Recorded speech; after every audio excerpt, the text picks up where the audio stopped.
morning children, welcome back. In our previous sessions of lesson 5, that is acids, base and salts, we have discussed acids in detail, we have discussed bases in detail. Then we also studied difference between acids and bases.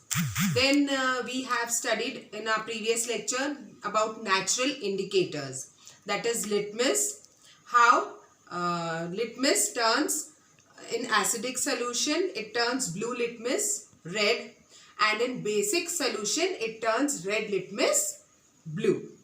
Then we had studied about turmeric. Turmeric, how it retains its yellow color in acids, but with bases, it turns red.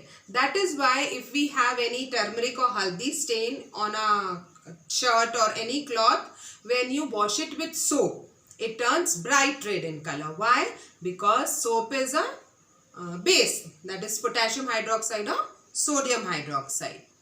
Then we have studied China rose petal, how in acidic solution it turns magenta or pink red, and with bases it turns green. So these were the things we had discussed in our previous lecture. Now children, what is acid rain? You must have heard about this word acid rain. Just as the name suggests, acid rain means when there is excess of acid in rain, it is called as acid rain. But where does this acid come from? So the rain possesses children carbon dioxide, sulfur dioxide and nitrogen dioxide. These three elements are present as pollutants in the atmosphere, in the air.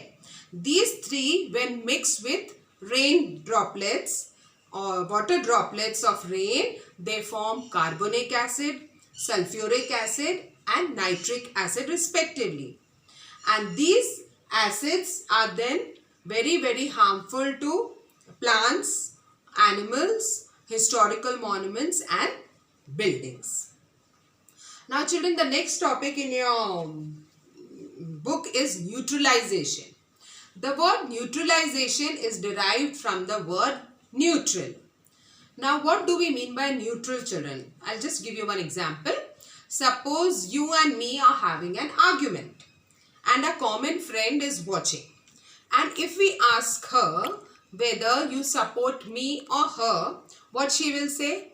If she says, no, I'm neutral, that means I neither support you nor do I support her. But we are studying science. So what do we mean by neutral substance?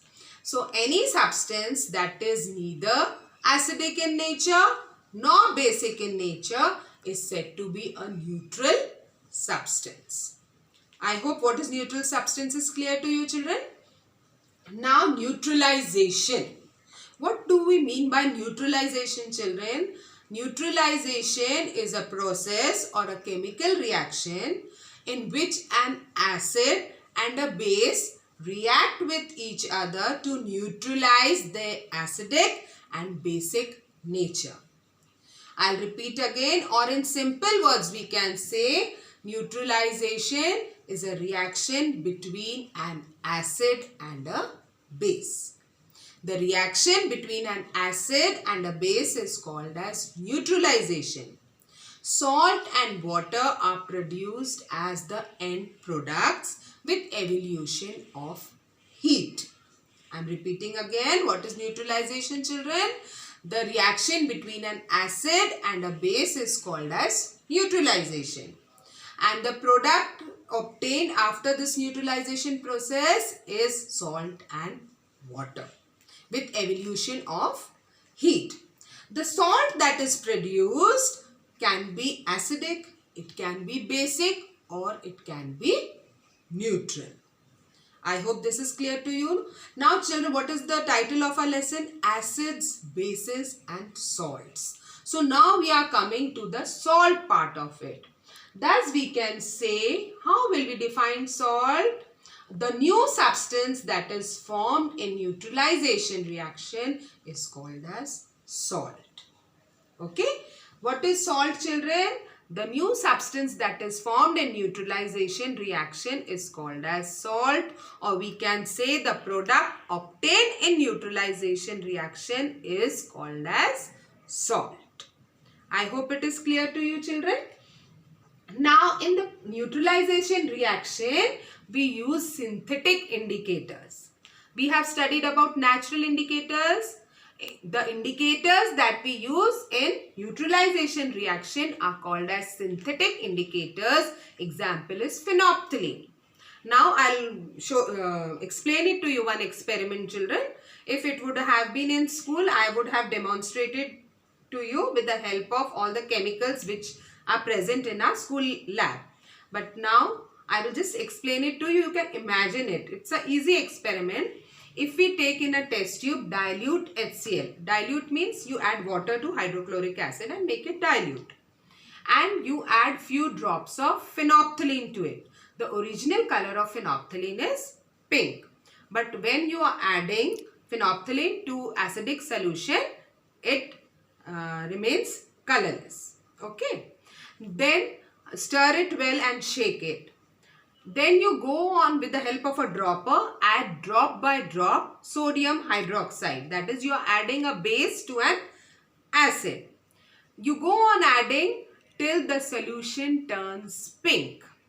Okay. Now, why it has turned pink? Because phenolphthalein, when in basic solution, it retains its pink color. Then again you add HCl with the help of a dropper, 2-3 drops, it becomes colorless. Then you add sodium hydroxide, little bit, it retains its pink color. Thus, with this experiment, it is clear that phenolphthalein remains colorless in acidic solution and it retains its pink color in basic solution.